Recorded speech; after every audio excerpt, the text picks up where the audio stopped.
Hello and welcome to IAMC Radio and Podcast.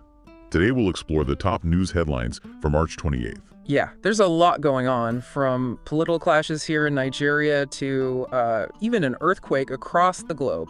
Let's start with the political tensions brewing in Bayelsa State. Governor Douye Diri is sounding the alarm about a possible plot to destabilize the state. And he's pointing fingers directly at the Federal Capital Territory Minister, Wike, claiming a planned mega rally and a new political group are part of that. It sounds like Diri's really drawing a hard line, saying Bayelsa is not going to turn into another river state politically. It is interesting how he's already taking steps to block any gatherings that don't have the state's approval. Oh, definitely a power move there. But Wike's aide, Lore Olayenka, is firing back, calling Diri's claims baseless and a distraction from his own governance issues. And Olayenka is emphasizing the right of Nigerians to support whoever they want, wherever they want, directly challenging Diri's attempts to control the political scene. This definitely highlights the kind of deep divisions and rivalries that we see in Nigerian politics. Especially with that added detail that Diri used to seek Wike's support. It really shows how these allegiances can shift so much. Shifting gears a bit, we've got this intelligence report about pastoral violence escalating, even spreading south. It's really concerning. That report, it's called A National Emergency, and it paints a stark picture of how widespread this crisis is becoming. The North Central Zone, especially Benue and Plateau states, they're bearing the brunt of it with hundreds of attacks. But what's really alarming is the violence reaching places like Enugu and Oyo. This suggests a really dangerous expansion beyond its traditional zones. And it really hits home with the attacks at LUTech, where we saw students robbed and even killed. Yeah, those attacks, with armed men breaking into hostels and even targeting hotels housing students, they really show the human cost of this conflict. This is clearly no longer just about local clashes. It's a national security emergency fueled by things like herder migration and illegal weapons. It's forcing us to look at the big picture.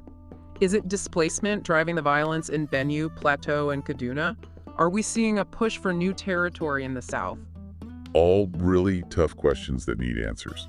Now let's turn to a different kind of crisis, the one facing soldiers in the northwest. These are the soldiers in Operation Fansanyama in Katsina and Zamfara states, and the reports are deeply troubling. They're talking about a lack of even basic medical supplies and feeling totally abandoned by the military. It's a serious indictment when soldiers on the front lines are forced to buy their own medication. It really makes you question the support systems in place. There's a story about one soldier who was seriously ill and had to pay for his own drips and medicine. It's hard to comprehend.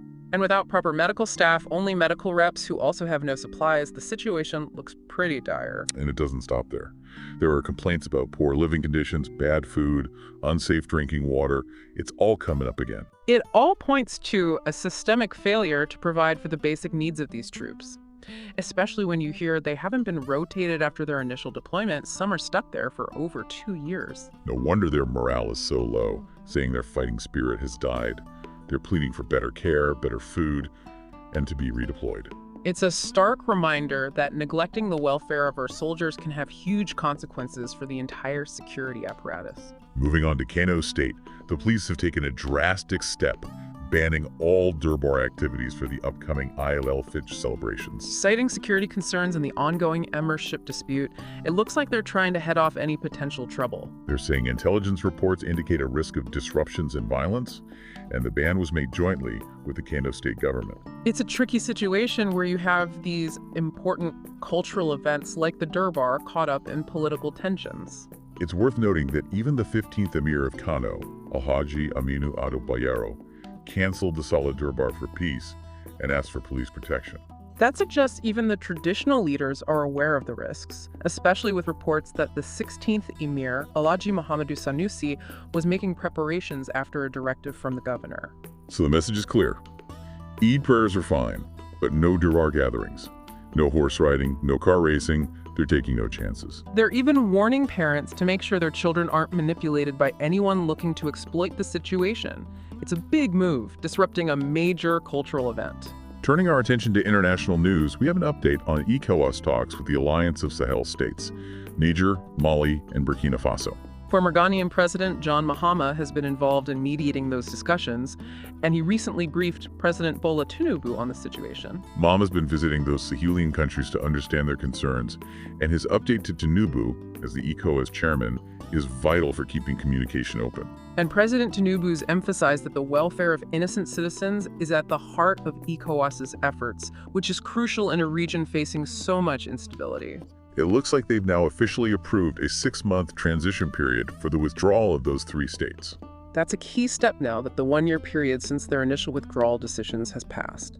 This transition is about giving them time to sort out their financial and legal obligations. And the ECOWAS mediators from Senegal and Togo have had their mandates extended, showing a commitment to finding diplomatic solutions. Even though those countries are leaving, it's clear that ECOWAS is trying to maintain some level of dialogue and cooperation.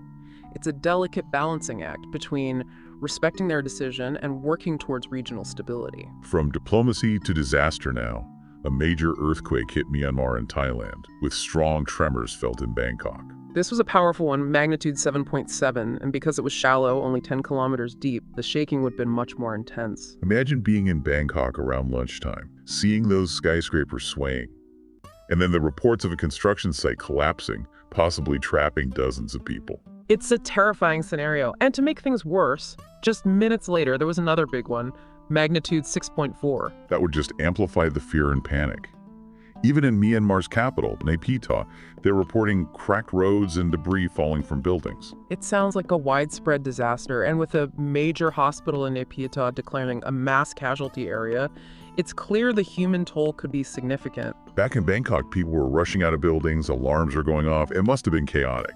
And at that construction site near Chatuchak Market, rescue crews are racing against time, but they've already got over 40 people unaccounted for. The authorities are warning people to stay outside because of the risk of aftershocks.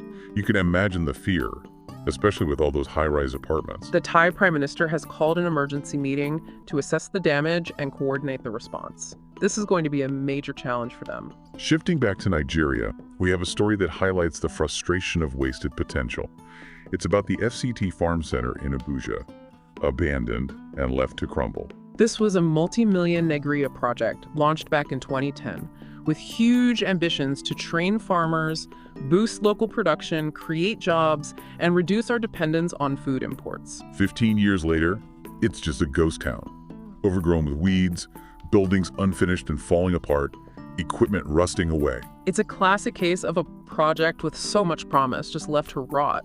And what's even more frustrating is that the community has been raising this issue for years. They've written letters to the Ministry of Agriculture, been told they're working on it, but nothing's happened. It raises serious questions about accountability and resource management. They're being accused of prioritizing empowerment schemes over critical infrastructure. And as if the waste wasn't bad enough, now the abandoned site has become a haven for criminals, making the community even less safe. It's a tragic irony. A project meant to uplift the community now becoming a source of fear. Calls for the EFCC and ICPC to investigate are completely justified. There is a glimmer of hope. Earlier this year, the FCT administration acknowledged the community's plea and said they're looking into reviving the project. But they're citing security challenges as a reason for the delay. 15 years of neglect is a long time, and the damage to the community is real. Finally, some good news on the security front. Reports say Nigerian troops have killed a notorious bandit leader in Zamfara State. This is a big win. Kachala Danasihu was responsible for so much terror across Zamfara, Katsina, and even parts of Kaduna. Raids, kidnappings, cattle rustling, you name it. He was even linked to that horrific train attack in Kaduna, making him a prime target for the military. And the reports say they got him, tracked him to his camp in the Zamfara forests, and launched a coordinated assault. Airstrikes followed by ground troops, it sounds like they really hit him hard. He was fatally wounded and died, along with many of his fighters. It's a major blow to his entire network, which controlled key routes for arms and ransom payments. This will definitely disrupt their operations. And for the people living in those affected areas, this news brings much-needed relief. They've been living in fear for so long. But the fight's not over. The security forces know they need to stay vigilant to truly eradicate these criminal elements and bring lasting peace. Well, that wraps up our look at the top news headlines for March 28th.